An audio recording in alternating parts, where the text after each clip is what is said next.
मनुष्य कितना भी प्रयत्न कर ले, चाहे कितनी भी कोशिश कर ले, लेकिन वह अपने कर्मों के फल से कभी बच नहीं सकता। उसे इसका फल भोगना ही पड़ता है।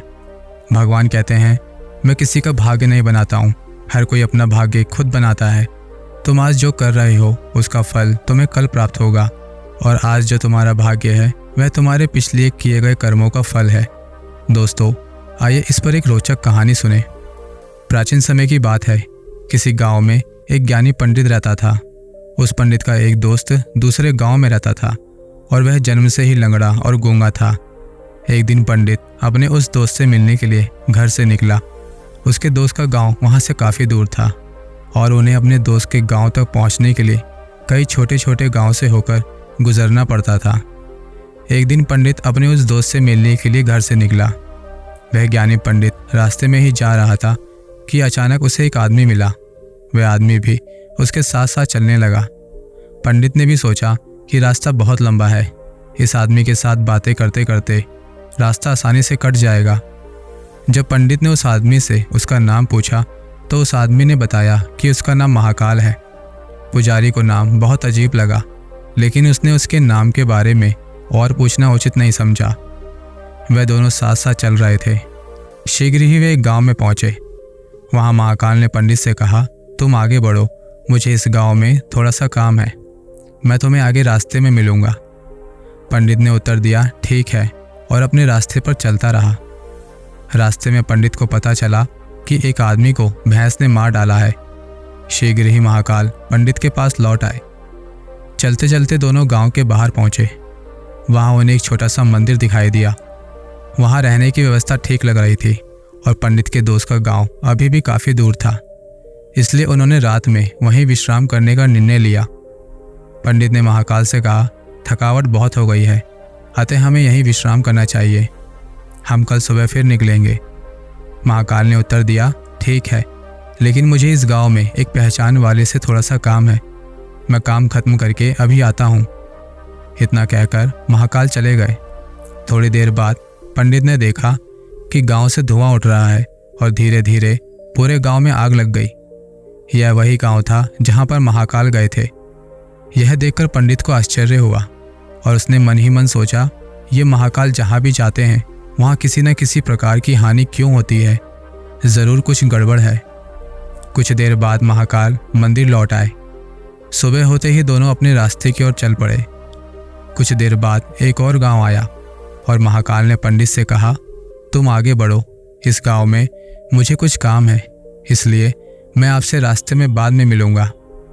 इतना कहकर महाकाल चले गए। इस बार पंडित आगे नहीं बढ़ा और उस पर नज़र रखने के लिए महाकाल के पीछे चला गया कि वह कहाँ जाता है और क्या करता है। जब पंडित महाकाल पर नज़र रख रहा था तो उसने सुना कि एक आदमी को सांप ने काट लिया और उस आदमी की मौके पर ही मौत हो गई। पंडित ने वहाँ कुछ नहीं कहा और दोनों अपनी राह चलते रहे। थोड़ी देर बाद पंडित खुद को पूछने से नहीं रोक सका और उसने महाकाल से कहा, तुम जहाँ भी जाते हो कुछ न कुछ नुकसान होता रहता है, क्या तुम मुझे बता सकते हो कि आखिर तुम कौन हो? महाकाल ने पंडित को जवाब दिया, आप एक बुद्धिमान व्यक्ति लगते हैं, इसलिए मैं आपके साथ चलने लगा, क्योंकि बुद्धिमानों की संगति हमेशा अच्छी होती है, लेकिन फिर भी तुम्हें समझ नहीं आया कि मैं वास्तव में कौन हूँ। पंडित ने उत्तर दिया, मैं समझ गया हूँ, लेकिन फिर भी मैं अपना संदेह दूर करना चाहता हूँ। यदि तुम अपना परिचय ठीक से दे सको तो मेरे लिए यह आसान हो जाएगा। महाकाल ने उत्तर दिया, मैं यमदूत यमराज का सेवक हूँ। यमराज मृत्यु के देवता की आज्ञा से मैं उन लोगों को मारने आया हूँ जिनका जीवन काल पूरा हो चुका है। हालांकि पंडित को यह विचार पहले से ही था, फिर भी इसके बारे में सुनकर वह थोड़ा घबरा गया।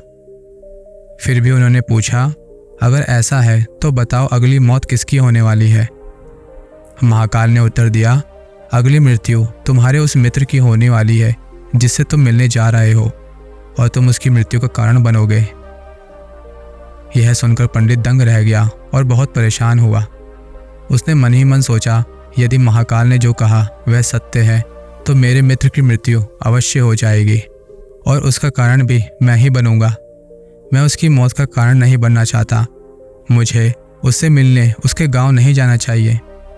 जब पंडित यह सोच ही रहा था तो महाकाल ने कहा, मैं जानता हूँ कि तुम क्या सोच रहे हो, लेकिन अपने मित्र से ना मिलने से भाग्य नहीं बदल जाएगा। आपके मित्र की मृत्यु निश्चित है और ये अगले कुछ ही क्षणों में होने वाली है। महाकाल के मुंह से यह बात सुनकर पंडित हैरान रह गया, क्योंकि महाकाल उसके मन की बात जान गए थे। इससे पंडित को विश्वास हो गया कि महाकाल सचमुच यमदूत है। इसलिए वह तुरंत अपने गांव लौटने के लिए वापस मुड़ गया। लेकिन जैसे ही वह पीछे मुड़ा तो उसने देखा कि एक आदमी तेजी से उसकी ओर चला आ रहा है। जब वह आदमी करीब आया तो पंडित को एहसास हुआ कि यह तो उसका दोस्त है जिससे वह मिलने जा रहा है। उसे देखकर पंडित को एहसास हुआ कि इसका दोस्त बहुत थक गया है और ऐसा लग रहा है कि वह काफ़ी देर से उसका पीछा कर रहा है। जैसे ही उसका दोस्त पंडित के पास पहुंचा तो अचानक वह नीचे गिर पड़ा और उसकी मौत हो गई। पंडित ने आश्चर्य भरी नज़रों से महाकाल की ओर देखा, मानो पूछ रहा हो कि उसके मित्र को क्या हो गया। महाकाल को बात समझ आ गई और उसने कहा, तुम्हारा दोस्त पिछले गांव से तुम्हारा पीछा कर रहा था, लेकिन गूंगा और एक पैर से अपाहिज होने के कारण वह तुम तक नहीं पहुंच सका और ना ही तुम्हें बुला सका। उसने तुम तक पहुंचने के लिए अपने शरीर की सारी ताकत लगा दी, लेकिन बुढ़ापे में शरीर में इतनी ताकत नहीं रहती, इसलिए आपके दोस्त को दिल का दौरा पड़ने से उसकी मृत्यु हो गई। आपके कारण ही उसने अपने शरीर की सीमा लांघी, इसलिए आप ही उसकी मृत्यु का कारण हो। यह सुनकर पंडित को एहसास हुआ कि महाकाल अवश्य ही यमदूत है। पंडित एक ज्ञानी व्यक्ति थे और जानते थे कि मृत्यु पर किसी का वश नहीं है और सभी को एक दिन मरना है, इसलिए उस वक्त वह खुद को संभालने में कामयाब रहे। पंडित ने महाकाल से पूछा, क्या आप मुझे बता सकते हैं कि मेरी मृत्यु कब और कैसे होगी? महाकाल ने उत्तर दिया, हालांकि किसी भी सामान्य प्राणी के लिए यह जानना उचित नहीं है, क्योंकि कोई भी प्राणी अपनी मृत्यु के बारे में जानकर परेशान हो जाएगा। लेकिन आप एक बुद्धिमान व्यक्ति हैं और यह देखकर कि आप अपने दोस्त की मृत्यु को कैसे स्वीकार कर पाए, मुझे ऐसा लगता है कि आप अपनी मृत्यु के बारे में जानने के बाद भी परेशान नहीं होंगे। तब महाकाल ने कहा कि आज से ठीक 6 महीने बाद किसी दूसरे राजा के राज्य में फांसी लगने से तुम्हारी मृत्यु हो जाएगी। और आश्चर्य की बात यह है कि तुम स्वयं अपनी फांसी को स्वीकार कर लोगे। महाकाल जाने लगे, क्योंकि अब उनके पास पंडित के साथ चलते रहने का कोई कारण नहीं था। महाकाल के जाने के बाद पंडित ने अपने दोस्त की मृत्यु के बाद की सभी रस्में निभाई और अपने गांव लौट आए। कोई भी व्यक्ति कितना भी ज्ञानी क्यों ना हो, अपनी मृत्यु के बारे में जानकर परेशान हो जाता है और मृत्यु से बचने का प्रयास करता है। पंडित ने भी ऐसा ही किया। क्योंकि पंडित एक प्रसिद्ध विद्वान थे, इसलिए राजा भी उनके बारे में जानते थे। उसने सोचा कि राजा के पास कई बुद्धिमान मंत्री हैं और हो सकता है कि वे उसकी मृत्यु से संबंधित समस्या का समाधान खोजने में उसकी मदद कर सकें। तो पंडित राजा के दरबार में पहुंचा और राजा को पूरी बात बताई। राजा ने यह समस्या अपने मंत्रियों से साझा की और उनसे सलाह मांगी। काफ़ी विचार विमर्श के बाद यह निर्णय लिया गया कि यदि पंडित की बातें सच हैं तो 6 महीने बाद उनकी मृत्यु हो जाएगी, लेकिन इसके लिए उन्हें दूसरे राज्य में जाना होगा। यदि वह राज्य से बाहर ही ना जाए तो उसकी मृत्यु टल सकती है। इससे पंडित के लिए महल में रहने की व्यवस्था की गई और राजा की अनुमति के बिना कोई भी व्यक्ति उनसे नहीं मिल सकता था। लेकिन पंडित को कहीं भी जाने की अनुमति थी, ताकि उसे ऐसा ना लगे कि वह राजा की कैद में है। हालांकि पंडित को अपनी इच्छा से जाने की अनुमति थी, फिर भी वह डर के कारण बाहर जाने से बचता था। धीरे धीरे समय बीतता गया। मृत्यु वाले दिन से एक दिन पहले पंडित डर के मारे जल्दी से सो गया, ताकि रात और अगला दिन जल्दी से बीत जाए और उसकी मृत्यु टल जाए। लेकिन पंडित को नींद में चलने की बीमारी थी, जिसके बारे में उन्हें खुद नहीं पता था। सोने के बाद वह पंडित नींद में चलने लगा।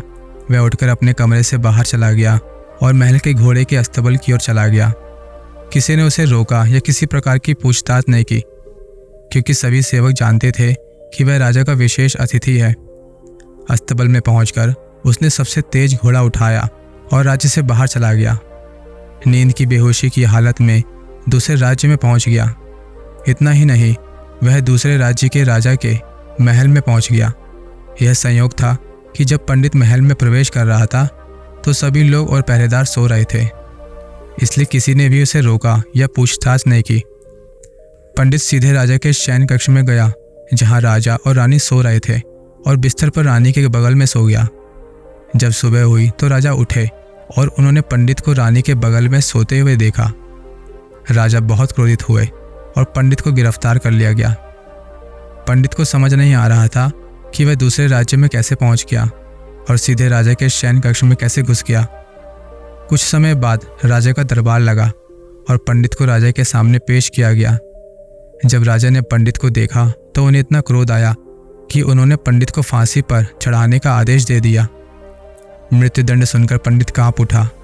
फिर उसने खुद को शांत किया और राजा से कहा, महाराज, मुझे नहीं पता कि मैं इस राज्य तक कैसे पहुंचा। मुझे याद है कि मैं अपने राजा के महल में सो गया था। मैं यह भी नहीं जानता कि मैं आपके शयन कक्ष में कैसे आया और आपके राज्य के किसी भी रक्षक ने मुझे क्यों नहीं रोका। लेकिन मैं इतना जानता हूं कि मुझे आज मरना था और यह हो रहा है। राजा को यह बात थोड़ी अजीब लगी। उन्होंने पूछा, तुम्हें कैसे पता कि तुम आज मरने वाले हो? जवाब में पंडित ने उन्हें पूरी कहानी बताई और कहा, कोई भी आम आदमी राजा के सामने बैठने के बारे में सोच भी नहीं सकता। मैं राजा के कमरे में रानी के बगल में सोने के बारे में सोच भी कैसे सकता हूँ? यह पूर्णतः आत्महत्या होगी। मैं इस तरह मरने के लिए दूसरे राज्य से क्यों आऊँगा?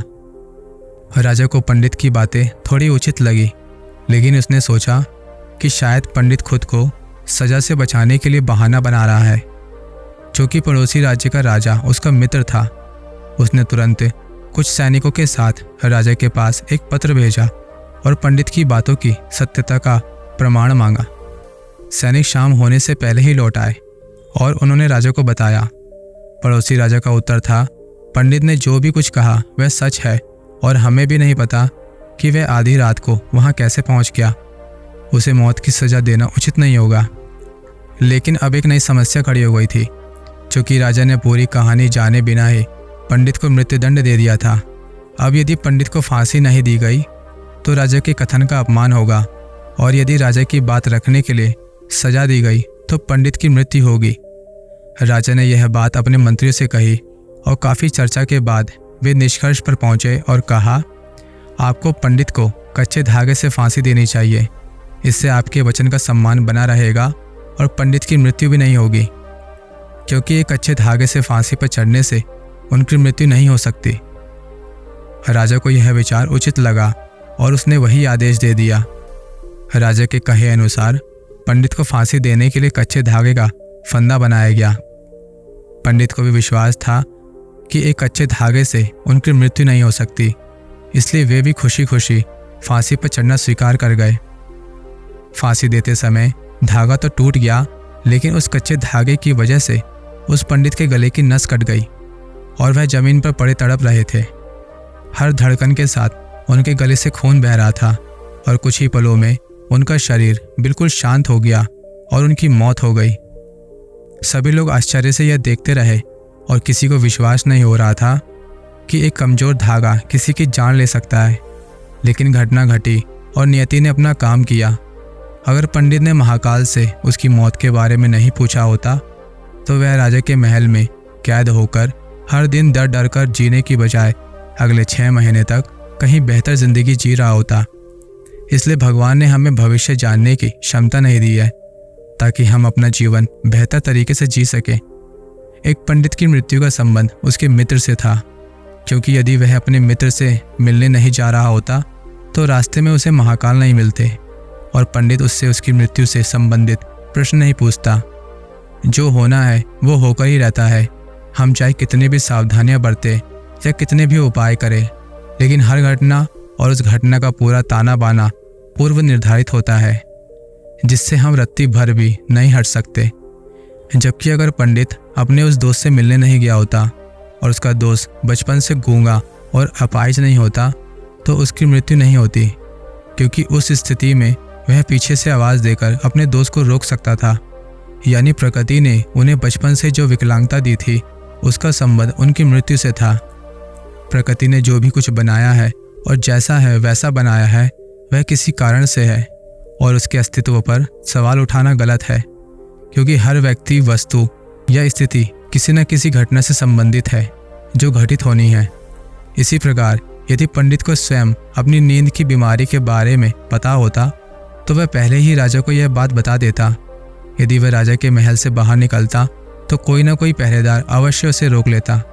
राजा कुछ ऐसी व्यवस्था कर सकते थे जिससे पंडित नींद में चलकर कहीं ना जा सके, अर्थात प्रत्येक घटना के घटित होने के लिए प्रकृति पहले से ही सारे बीज बो देती है, जो अपने निश्चित समय पर अंकुरित होकर उस घटना के घटित होने में अपना योगदान देते हैं।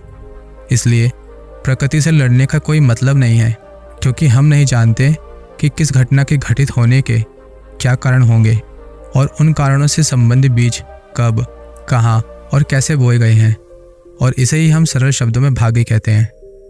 तो दोस्तों, अगर ये कहानी आपको अच्छी लगी हो तो इस वीडियो को लाइक कीजिएगा और ज़्यादा से ज़्यादा इस वीडियो को शेयर कीजिएगा, और चैनल पे यदि नए हैं तो चैनल को सब्सक्राइब करना ना भूलिएगा। तो मिलते हैं अगली बार ऐसी नई किसी प्रेरणादायक कहानी के साथ।